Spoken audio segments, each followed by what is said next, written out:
नमस्कार, जय हिंद, जय दोस्तों। शिवम चौधरी ऑफिशियल में आप सबका स्वागत है। आगे बढ़ने से पहले आप सबसे रिक्वेस्ट है, वीडियो को लाइक कीजिए, चैनल को सब्सक्राइब कीजिए और शेयर करना मत भूलिएगा। जैसे जैसे बिहार विधानसभा चुनाव पास आता नजर आ रहा है, हर कोई अपनी तैयारियों में लगा है। हर किसी को अपने राजनीतिक भविष्य की चिंता है, लेकिन सबसे ज्यादा चिंता अगर किसी को है तो वह है लालू प्रसाद यादव के परिवार को। लगभग 20 साल से राजनीतिक वनवास झेल रहे हैं लालू प्रसाद यादव, और जिस तरीके से अब परिवार के अंदर फूट है, सबसे पहले जो पूरा का पूरा परिवार है, खासकर जो तेजस्वी है, उन्होंने पार्टी के ऊपर कब्जा किया और उसमें साथ दिया रोहिणी आचार्य ने और मीसा भारती ने, और जो तेज प्रताप थे उन्हें एक तरीके से परिवार और पार्टी दोनों से बाहर करवा दिया, क्योंकि उन्हें लगता था कि जिस शैली में तेज प्रताप यादव बोलते हैं, राजनीतिक तौर पर कितने परिपक्व हैं जो भी है वो एक अलग विषय है, कहीं ना कहीं लालू की छाप उनके अंदर थी। वो दिखाई देता था कि लालू की शैली में वो बोलते हैं, वो खतरा महसूस कर रहे थे और धीरे से तेज प्रताप यादव को पार्टी से बाहर करवा दिया, परिवार से बाहर करवा दिया। लेकिन अब तेज प्रताप जिस तरीके से खुलकर सामने आए हैं, जिस तरीके से वो व्यक्ति लगा हुआ है, ऐसा लग रहा है कि विभीषण था ना, वही काम होने वाला है परिवार के अंदर। वो व्यक्ति जिस तरीके से खुलकर खेल रहा है, अपनी एक तरीके से पार्टी बना लिया, अपना एक मंच बना लिया है, टीम तेज प्रताप, और कैंडिडेट उतारने की भी तैयारियां हैं, और मंच से जिस तरीके से खुलकर तेजस्वी यादव के खिलाफ वो व्यक्ति बोल रहा है, तो भैया तेजस्वी यादव मोदी से तो बाद में लड़ेंगे, पासवान से, चिराग पासवान से बाद में लड़ेंगे, नीतीश कुमार से बाद में लड़ेंगे, पहले तो तेज प्रताप से उनका सामना। और तेज प्रताप तरीके से, अगर माफ कीजिएगा लेकिन लंका लगा दी है तेज प्रताप तेजस्वी यादव की, क्योंकि वो व्यक्ति भले ही चुनाव ना जीत सके लेकिन चुनाव हरवा सकता है। क्योंकि काशीराम ने एक बार बात कही थी कि पहला चुनाव हारने के लिए, दूसरा हराने के लिए और तीसरा जीतने के लिए लड़ा जाता है। ऐसा लग रहा है कि तेज प्रताप ने पहले वाला छोड़ दिया, ये वाला चुनाव हराने के लिए वो निश्चित तौर पर लड़ रहे हैं। ध्यान रखिएगा, पिछली बार जिस तरीके से चिराग पासवान लड़े, जो ने टोटल वोट आई, अगर उसे पर सीट के हिसाब से भी कैलकुलेट करो तो लगभग 17-18 हजार पर सीट के हिसाब से उन्हें वोट मिले थे एवरेज, और उसी में उन्होंने नीतीश का पूरा खेल बिगाड़ दिया था। अगर यही खेल तेज प्रताप कर गए तो तेजस्वी यादव जो उम्मीद लगा के बैठे हैं कि 70-80 सीट कहीं आ जाएंगी, तो घटकर 20, 30, 35 के आसपास रह सकती हैं, और वही काम तेज प्रताप करते नजर आ रहे हैं। और यह व्यक्ति राजनीतिक कारणों से नहीं कर रहा है, पर्सनल है। जिस तरीके से उसे बेइज्जत करके, जबरदस्ती उसका विवाह कराया गया, बेइज्जत करके उसे घर से निकाला गया, वो उसका बदला ले रहा है। और क्या कर रहा है मंचों से, जिस तरीके से मंचों से अब तक तो ढकी छुपी बातें थी, अब खुल के बोल रहा है। वो मंच से बोल रहे थे, कोई व्यक्ति सामने से एकदम आवाज लगाता है, अब की बार तेजस्वी सरकार, तो तेज प्रताप अपने ही शैली में उसे शांत कराते हैं कि ए चुप रहो, यहां ये बदतमीजी नहीं चलेगी, पुलिस आएगी अभी उठा के ले जाएगी। यानी कि अब वो तेजस्वी का नाम भी नहीं सुनना चाहते हैं। और जो अब एक तरीके से कह सकते हैं कि जिस स्ट्रेटेजी पे तेज प्रताप चल रहे हैं, कि जहां जहां पर भी आरजेडी है मजबूत, वहां पर एक मजबूत कैंडिडेट, जिसे शायद आरजेडी से टिकट नहीं मिला, जो चाहता था कि उस पार्टी से वो चुनाव लड़े, नहीं मिल पा रहा, उसे अपनी पार्टी अपना प्लेटफॉर्म देंगे, क्योंकि है तो खून लालू प्रसाद के परिवार का ही ना। तो भैया आप फर्स्ट जो सबसे अच्छा कैंडिडेट है आरजेडी ले जाए, दूसरे वाला मैं ले जाऊंगा, आप लेकिन कुछ ना कुछ वोट तो वो काटेगा। वहां पे खेल होगा, और उसी चीज से तेजस्वी यादव बौखलाए हुए हैं और परेशान हैं। उसके बाद उसी रैली में यह व्यक्ति कहता है कि भैया जैसे राम को वनवास हुआ था 14 वर्ष का, मुझे भी परिवार से बाहर निकल गया। अभी तक वो व्यक्ति कह रहा था कि कृष्ण तेजस्वी है और मैं माफ कीजिएगा, अर्जुन तेजस्वी है और मैं उसका कृष्ण हूं। अब उसने कहा कि मुझे राम की तरह घर से बाहर निकाल दिया है, यानी कि अब वो एक तरीके से उस मोड में है कि भैया ना मेरा काम बिगाड़ा, तुम्हारा भी बिगाड़ूंगा। उसके बाद उसी रैली में, मतलब ये एक ही दिन हुआ सारा काम, उसी में कह रहे हैं कि जो मेरा नहीं हुआ वो तुम्हारा क्या होगा। ध्यान दीजिएगा, कुछ ऐसा ही सिनेरियो बन रहा था, ऐसी ही स्थितियां बन रही थी 2017 के यूपी विधानसभा चुनाव में, और उसके बाद अखिलेश यादव का किस तरीके से सुपड़ा साफ हुआ, ये सबने देखा।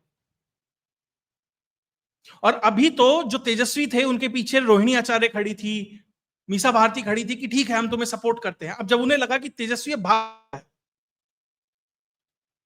माफ कीजिएगा, तेज प्रताप बाहर हो गया है, अभी दोनों के नाम इतने मिलते जुलते हैं तो थोड़ा सा हो जाता है, कि भैया ये बाहर हो गया, अब इसकी बारी है, क्योंकि वो भी चाहती हैं, उनकी भी राजनीतिक महत्वाकांक्षा। एक ने तो अपनी किडनी दी हुई है।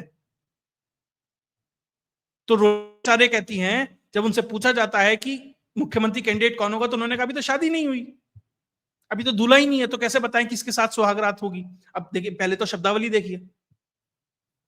तो उस तरीके से परिवार के अंदर जो फूट है, और परिवार के ऊपर और पार्टी के ऊपर जिस तरीके से संजय यादव नाम का एक व्यक्ति है, जिसे जयचंद बताते हैं, तेज प्रताप, जिसे राज्यसभा भी भेजा, हरियाणा का रहने वाला है, दूर का रिश्तेदार है, उसने जिस तरीके से पूरे परिवार को हाईजैक कर लिया है, ऐसा लग रहा है कि लालू की भी पकड़ कमजोर हो रही है। वरना ये सब होने नहीं देते लालू प्रसाद यादव। वो बेहतर तरीके से समझते हैं कि परिवार को इंटैक्ट रखना कितना जरूरी है अगर ये चुनाव जीतना है। लेकिन जिस तरीके से फूट है कि राम को वनवास होता, मुझे हुआ है, तेजस्वी यादव का नाम सुनने को पसंद नहीं है, जिस तरीके से तेजस्वी के सामने खुलकर खेल रहे हैं, लालू नहीं होने देते। इसका मतलब लालू का पार्टी पे वो कब्जा नहीं है, शायद उतनी नहीं चल रही। ये दिक्कत तेजस्वी के सामने निश्चित तौर पर आएगी, और ये चुनाव हारते ही, 2 चुनाव हो जाएंगे ना उनके नेतृत्व में लगातार हारते हुए, और परिवार लगभग 25 साल के लिए सत्ता से बाहर हो जाएगा। तो परिवार के अंदर आंतरिक कलह किस स्तर पर पहुंचेगी, और लालू प्रसाद यादव उस हेल्थ में नहीं है, उस स्थिति में नहीं है कि वो उसे कंटेन कर सके। और इसका फायदा आज के समय में सबसे ज्यादा कोई उठा रहा है तो वो कांग्रेस। जो राहुल गांधी पूरी की पूरी जो ये वोट अधिकार यात्रा कर रहे हैं, वो इसलिए नहीं कर रहे कि बिहार में सरकार बनेगी, कांग्रेस के मंत्री बनेंगे, कांग्रेस के विधायक होंगे ना। राहुल गांधी पूरी की पूरी यात्रा उन क्षेत्रों में से ले जा रहे हैं जो एक खास वर्ग, जहां डेमोग्राफी है, उसमें को वो पूरी की पूरी यात्रा है। राहुल गांधी का बिहार से कोई मतलब नहीं है, उसे ना मुख्यमंत्री बनना है, ना मंत्री बनना है, ना कुछ है। उसका सिर्फ और सिर्फ एक ध्येय है कि इस देश में मुसलमानों का सर्वमान्य नेता मैं बनूं। यह प्रयास है। वो लॉन्ग टर्म में तेजस्वी के वोट बैंक को हाईजैक करने का प्रयास है। तो ये चुनाव तेजस्वी वर्सेस नीतीश होना चाहिए था। पिछली बार का चुनाव का नारा क्या था तेजस्वी का, आते ही कि 10 लाख नौकरियां दूंगा। नैरेटिव सेट किया था और जीत के लगभग पास पहुंच गए थे। लेकिन राहुल ने इस बार वो चुनाव जो नीतीश वर्सेस तेजस्वी होना चाहिए था, उठाकर वो राहुल बनाम मोदी बना दिया है। अब राहुल बनाम मोदी में तो वो चुनाव किधर जाएगा आप सब समझ सकते हैं। और राहुल गांधी उन नेताओं को बिहार में लेके आए हैं जो बिहारियों के डीएनए को गाली देते हैं। रेवंत रेड्डी ने क्या कहा था कि भैया चंद्रबाबू नायडू का डीएनए बिहारी है, मेरा नहीं है। सॉरी, ये इसका केटीआर का। और स्टालिन के बेटे ने उत्तर भारतीयों के लिए क्या क्या कहा वो सबने देखा। उन व्यक्ति को वो वहां ले गया। जो अखिलेश यादव अपने यहां यादवों को और मुसलमानों को एकत्रित करके सरकार नहीं बना पाया, उन्हें बिहार में ले गए और वहां जाकर नारा दिया वोट चोर गद्दी छोड़, जो कहीं रेजोनेट नहीं हो रहा पूरे के पूरे बिहार में। जो लोकल मुद्दों पे चुनाव होना था उसे राष्ट्रीय पे ले गए, और राष्ट्रीय मुद्दों पर किस तरीके से मोदी खेलते हैं सब जानते हैं। और सबसे बड़ी गलती क्या की? सबसे बड़ी गलती ये की, चुनाव से पहले ही जो पूरा माहौल था उसका पीक ऑलरेडी आ चुका है कांग्रेस के पक्ष। अब एक शादी है शाम को, सारे बाराती सुबह से नाच रहे हैं और दोपहर तक थक गए, मामला खत्म। अब शादी की बारात में नाचेगा कौन? तो कोई और ही आके नाचेगा अब तो उसमें, और फिर दूल्हा भी कोई और ही बनेगा। तो जो पीक आना था इस पूरे के पूरे इलेक्शन कैंपेन के अंदर कांग्रेस का, वो ऑलरेडी आ चुका है इस यात्रा के माध्यम से। इसका मतलब जो तेजस्वी यादव की बची कुची साख थी, जो उनका थोड़ा बहुत कुछ होल्ड था, पार्टी परिवार से भी छुट रहा है और ग्राउंड से भी छुट रहा है, और उसमें थैंक्स टू राहुल गांधी। लेकिन और देखिए राहुल गांधी एक और खेल कर रहे हैं इसमें, धीरे धीरे धीरे धीरे छोटे छोटे नेताओं को सेट कर रहे हैं बिहार के अंदर। यादवों में सीमांचल से एक नेता लेके आए पप्पू यादव, परिवार पसंद नहीं करता, कंटेनर पे चढ़ने भी नहीं दिया था जब यात्रा हो रही थी, लेकिन धीरे से उन्हें पिक्चर में ले आए। अब हर फोटो में आपको पप्पू यादव दिखते हैं, और पप्पू यादव तेजस्वी यादव के पीछे खड़े हुए कहते हैं कि जननायक कौन? राहुल गांधी। जब भूमियारों की बात आती है तो कन्हैया कुमार को लाकर स्थापित कर देते हैं। उसी कन्हैया कुमार से भी लालू परिवार चिढ़ता है, क्योंकि उन्हें लगता है कि व्यक्ति जैसा भी बोलता है, कंटेंट जो भी है, लेकिन कुछ बोलता है, युवा है, कनेक्ट कर सकता है, शायद आज नहीं किसी दिन कर ले, उससे घबराते हैं। ऊपर से जो कांग्रेस का जो प्रदेश अध्यक्ष है वो दलित लाए, और मुस्लिम वोट बैंक में सेंध लगाने की उनका प्रयास है।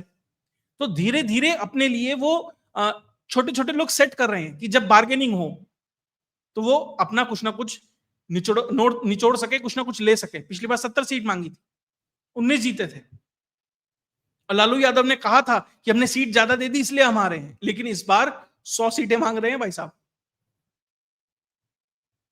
अब तेजस्वी यादव को यह बात अब तक समझ नहीं आ रही, लेकिन जब बहुत देर हो गई, जब चीजें बाहर निकलने लगी, भाई विरोध में आ गया, बहनें उस तरीके से साथ नहीं है, पिता शायद उस तरीके से साथ देने की स्थिति में नहीं है, क्योंकि कहा जा रहा है कि जब तेज प्रताप के लिए ट्वीट किया था लालू ने, वो भी उन्होंने नहीं किया था, करवाया गया था। और लालू प्रसाद यादव ने अब तक तेज प्रताप के लिए सार्वजनिक तौर पर कुछ भी नहीं बोला है।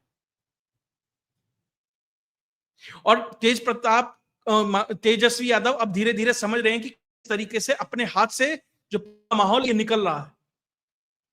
क्योंकि जब राहुल गांधी से भी पूछा जाता है कि कौन होगा अगला मुख्यमंत्री गठबंधन की तरफ से, आपको तो प्रधानमंत्री के लिए तेजस्वी ने कह दिया है, तो क्या आप मुख्यमंत्री के लिए कहेंगे? तो अब्बा जब्बा डब्बा और ये सब करने लगे, पता नहीं ये यात्रा ऐसी चल रही है, वो वैसा चल रहा है, और वो अपनी नाव को पता नहीं कहां से कहां घुमाकर कहां ले गए। और इस चीज को समझ रहा है अब यादव परिवार, देर में लेकिन समझ रहा है कि भैया ये राहुल हाथ नहीं लगने देगा। यहां तक कि राहुल की टीम है, उसने ये तक कह दिया कि भैया ऐसा करिए, एक बड़ी सी रैली ऑर्गेनाइज कराइए गांधी मैदान के अंदर, जननायक आके बोलेंगे। सबसे पहले तो आरजेडी ने कह दिया पैसा मेरा, आदमी मेरा, मेहनत मेरी, समय मेरा, और भाषण देगा जननायक। और यात्रा पीक पे तो पहुंच गया कैंपेन, और यात्रा खत्म होते होते जो दोस्ती है ये भी पीक पे पहुंच गई, इसमें भी ढलान है। इसका भी एक उदाहरण है, आरा के अंदर रैली हो रही थी, तेजस्वी यादव वहां से बयान देते हैं, वो ये कहते हैं कि जो ये नीतीश कुमार की सरकार है ना, ये कॉपी कैट सरकार है। जो तेजस्वी यादव कहते हैं, जो तेजस्वी यादव करते हैं, वो नीतीश कुमार करते हैं। तो आपको ऐसा मुख्यमंत्री चाहिए जो दूसरों की नकल करता हो, या आपको ओरिजिनल चाहिए?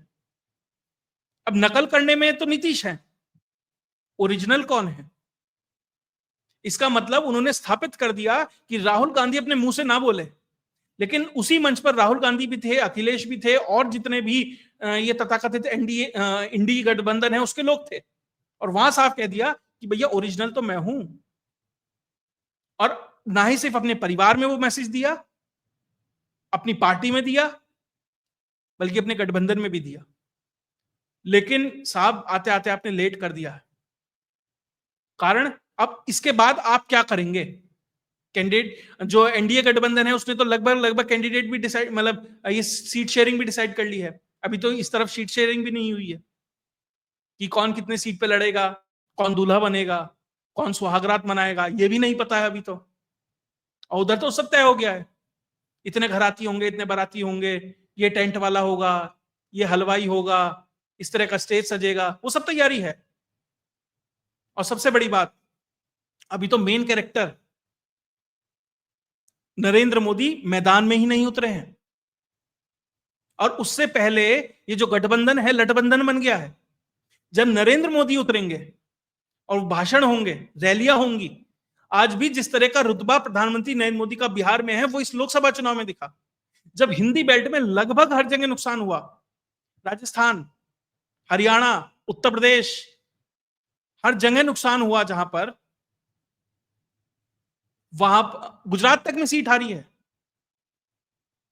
वहां पर बिहार ने सबसे बेहतर रिजल्ट दिया। क्यों आज वहां पर मोदी का जलवा चलता है, और अब मोदी जी आएंगे। चिराग पासवान है ही, नीतीश कुमार अपने आप में एक फैक्टर है ही, खासकर महिलाओं के बीच में, जिसे कोई काउंट नहीं करता ना कि महिलाएं ठीक है, वो तो परिवार के हिसाब से देंगी। आज भी मोदी और नीतीश कुमार का ऐसा डेडली कॉम्बिनेशन बनता है महिलाओं के बीच में कि आप ये मानकर चलिए क्लीन स्वीप जैसी स्थिति होती है। और जब महिला वोट डालने जाती है वो अकेली नहीं डालती, वो परिवार को इन्फ्लुएंस करती है। और ये बात ये लोग नहीं समझते। और जो भीड़ दिखाई देती है ना इन लोगों की रैलियों में, वो पहुंचा है वहां पे अजीत अंजुम गांधी मैदान में, अरे जननायक की रैली है, आरफा खान पहुंच गई है अपना नया नया यूट्यूब का कैमरा उठाकर, जननायक को कवर करने पहुंचे सारे के सारे। ये मोदी को और जो बाकी मीडिया उसे तो गोदी मीडिया कहती है, और राहुल गांधी और इनका लाइव टेलीकास्ट चलता है, तब कुछ नहीं होता। लेकिन वो ये दिखाना भूल जाते हैं जो न्यूज 18 इंडिया ने दिखाया कि किस तरीके से एक व्यक्ति वहां खड़ा है, जब उससे ये पूछा जाता है कि आप यहां किस लिए आए हैं, तो वो कहता है मुझे नहीं पता क्या है। झंडा डंडा लेके सुबह से खड़ा है, टी शर्ट पहन के खड़ा है, और साफ बताता है मेरे से जैसे 20-25 लोग और हैं और हम 500 रुपए की दिहाड़ी पे आए हैं। ये होता है वहां पर। तो आपको साफ अंतर दिखाए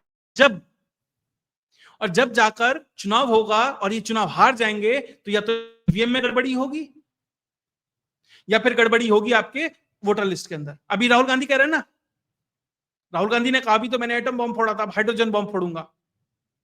पहले वाला भी फूसता, अगले वाला भी फूसे।